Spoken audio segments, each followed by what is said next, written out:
This video will look at some extensions of the fundamental theorem of calculus.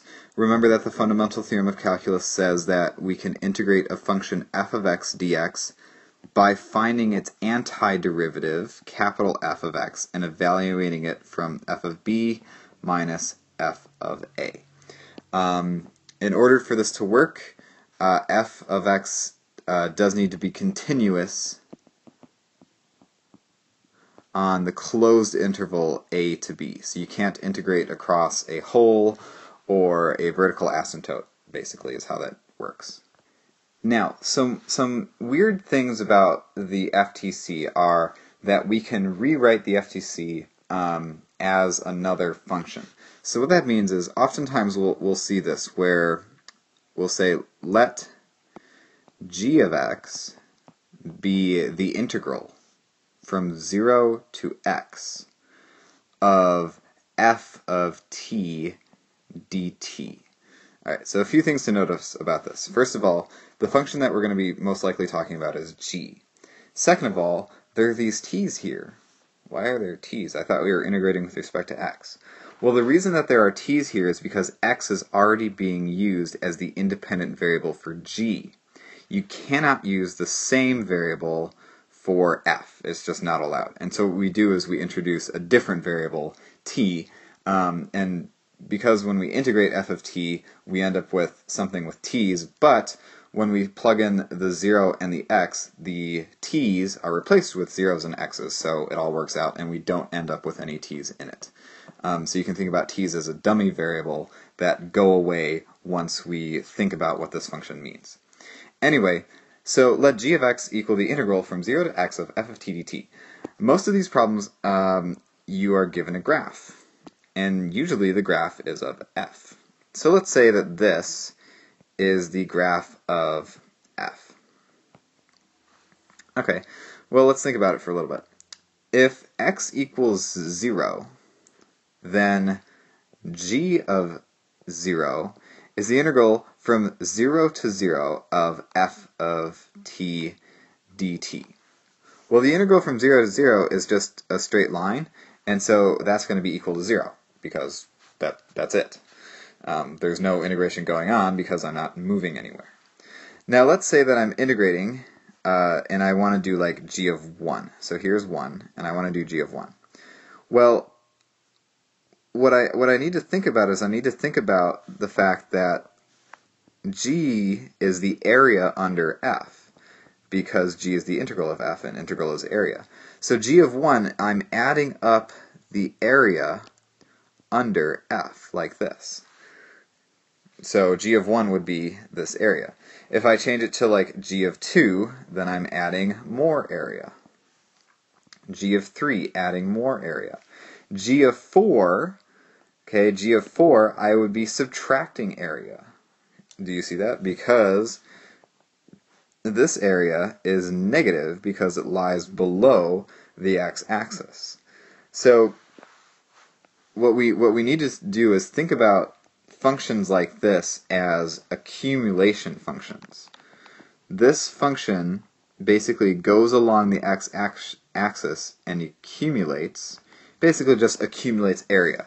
As we increase the x value on g of x of here, right, I just accumulate positive area and negative area based on what the function of f looks like. Sometimes we'll throw in a curveball, and that is, what's the integral from 0 to like negative 2 of f of t dt? And this would be g of negative 2. Well, to do this, I'm going to start at 0, but I'm going to integrate backwards. And so what happens is, I end up taking this area here. This area should be negative, but it's not negative because I'm integrating to the left. You could think of switching the limits of this integral. So 0 to negative 2, because I'm integrating to the left, this will be a negative answer. And if I have negative area, then this is actually a positive value. This area here will actually be a positive value because I'm integrating backwards. So it's a kind of weird thing to wrap your head around. We will do some examples of this to feel better about it. A further extension of this is, you all remember your handy-dandy charts from the f prime, f double prime unit. Well, there's another layer to that. So remember, I have f prime and f double prime, and my relationships were that if f was increasing, then f prime is positive, and if f is decreasing, then f prime is negative. And then I had the other relationship, which was the fun relationship, where if f is concave up, then f prime is increasing, f double prime positive, decreasing, negative. The next layer of this goes above the f, okay? Because if you think about it, going from f double prime to f prime is an antiderivative. Antiderivative, antiderivative of f. And so what I can fill in here is basically this relationship goes here. So if f is increasing, then the integral of f is concave up, and if f is decreasing, then the integral of f is concave down. It's a kind of weird thing to look at. Let's look at an example and see if we can figure this out. I'm going to draw a few graphs, and in this case, we're going to look at g, and g is the integral of f. So we are looking, in fact, at this relationship here. Now, let's say that f is a constant. Okay, so f is in red. F is a constant value. Well, a constant value doesn't show up here, and so what we should expect is that the integral of f should have no concavity, because f, the function that we're integrating, is neither increasing nor decreasing. It's constant. Well, let's see that. Well, if I start at 0, I get 0. Then I'm adding area.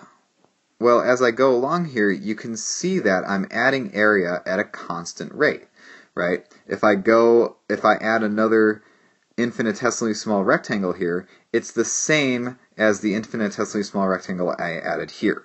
And that's because the size of the rectangles isn't changing, because their heights are staying constant. So that hopefully you can see that relationship. Now, let's say that I have an increasing function that I'm integrating. So same relationship, g is the integral of f. Well, when I start out, I'm adding a little bit of area as I go. So by the time I get to like 4, for example, I've added this much area, which isn't a lot, okay? But you can see that g is, like, it's getting bigger, right? The area is getting bigger. Now, if I keep going, notice that I'm adding more and more area each time I go, because the heights are bigger. The heights are getting bigger. And so the area that I'm adding as I keep going is bigger and bigger and bigger.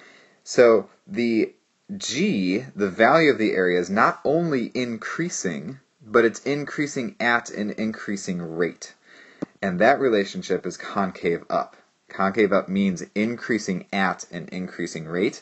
And we saw that because f was increasing.